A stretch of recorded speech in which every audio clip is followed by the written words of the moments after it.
Hey guys, Isa with Journey to Programming here.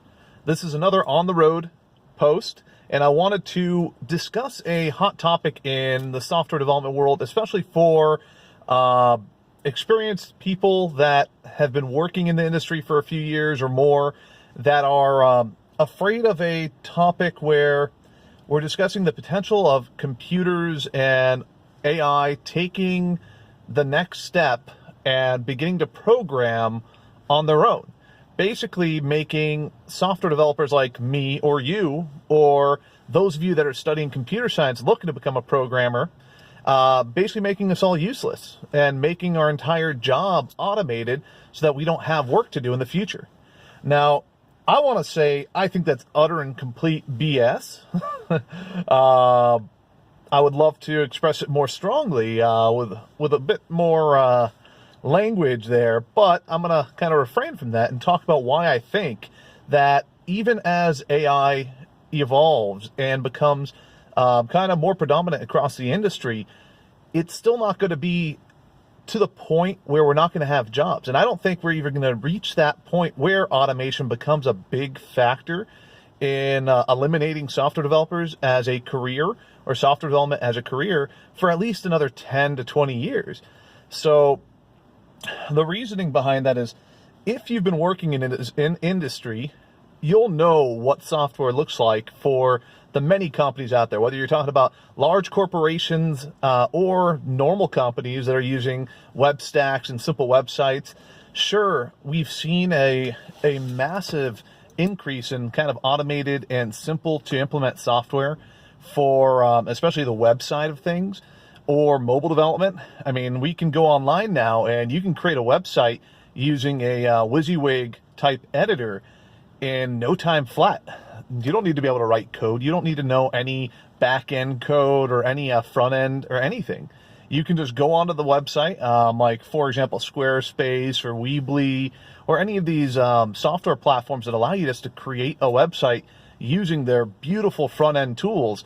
And you could do that with no programming experience whatsoever. And we also see websites like that, or software platforms like that, that allow you to make mobile apps.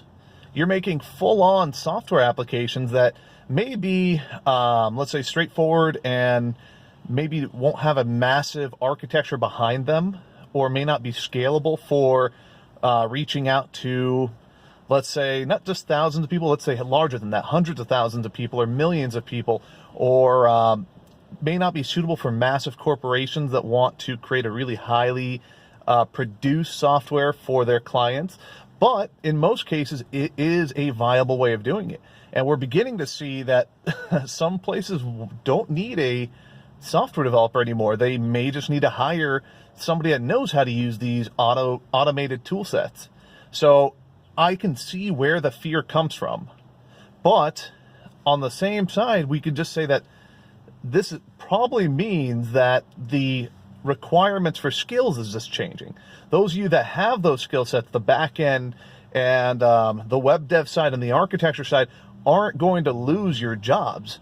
You're just going to need to adjust and then remarket yourself and find the places that really need you. And that's not going to be nearly as tough as more and more companies are evolving in trying to pick this up. We're going to have more companies that are becoming established and growing that need people that understand more complex requirements for software and for architectures and backends. And even though these small, let me not say small, these automated tools are out there, these aren't going to replace those people that understand the higher level concepts and the more complexity, the more complex topics required when driving software to 100,000 people or 1 million people or people across the globe. And when you need to have load servers and load management and multiple kind of server endpoints available and data cached across the world in order for pages to be served really quickly, those aren't things that your simple cookie cutter WYSIWYG developers are going to know. And the guys that don't understand the coding aren't going to have the advantage to be able to direct or manage projects which require those skill sets. So maybe that's where your skills are going to begin transferring.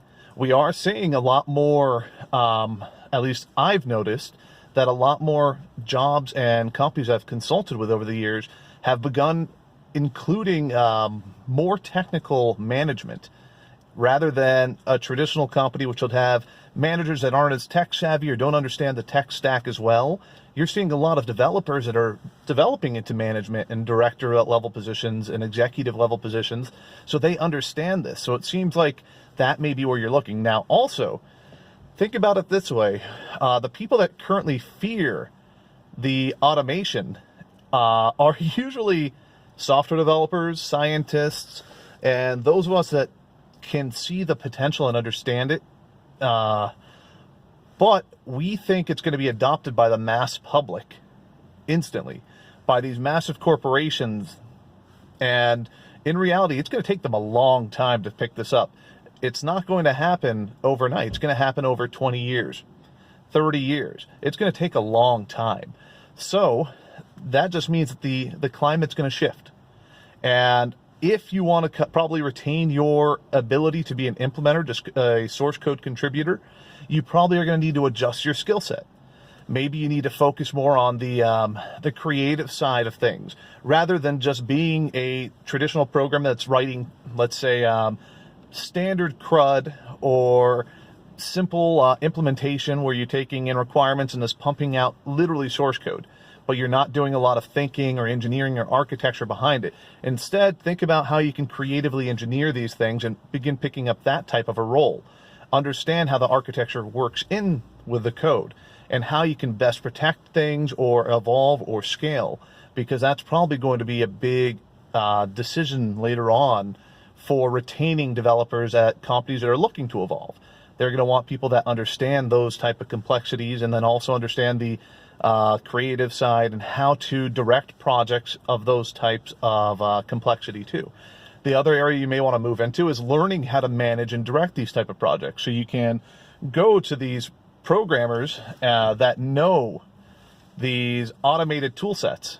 And I'm calling them programmers, but you may call them something else. I'm going to call them programmers. They know how to program using a tool set. They may not be experienced with code or syntax, but they know how to use a tool set to program some kind of logic. And you may need to find somebody, or you may be finding yourself in a position later on where you need to be able to speak and communicate architecture and the coordination of multiple types of software interfacing between one another in order to get a complex piece of software running. So that means programmers, you're not going to lose your job if you learn how to do that too. So what you're doing is you're developing multiple skills on top of your ability to write code and understand syntax. And in all honesty, we're not going to see any of the automation kill our jobs for a little while longer, at least. I'd say at least 10 to 20 years. And even then, it's not going to kill our jobs. You're still going to be a developer. You're still going to be able to program. You're going to understand syntax, but you do need to adjust your skills. You need to keep on learning. And those of you that are in the industry and have been in it long enough, you probably already know that. We are constantly learning new skill sets, new languages, new frameworks, because all the languages have evolved so much in the past 5 years, past 2 years. I mean, everything has changed and it continues to change. So I'm going to go ahead and end it there. But the consensus from my side is that I don't think you're going to have a problem having jobs. If you're a student right now and you're hearing discussions about how automation is going to kill the programming industry, then I think you're just hearing a lot of speculation, and a lot of it's a bunch of BS. I think that most developers will tell you at large corporations that they do not adopt new technologies very fast, and when they do, it definitely is going to be after that technology has been surefire tested, quality assurance has been has gone through its paces, and they are sure that it can pick up and fix the issues they had before. Additionally, they're going to have to convert tons of legacy software and tool sets that most likely have been around for a long time, will require people that understand syntax and code. Otherwise, businesses will lose a lot of money just turning those things off and waiting for new software to be developed in these new automated frameworks, which, again, they're not that good yet, and they won't be good for a long time. Yeah, that goes ahead and wraps that up. So this was a talk about Are you going to have a programming job in 5 years, 10 years? Will they exist? Yeah, they will. They're not going anywhere. This is Isa with Journey to Programming. Have a good one, you guys.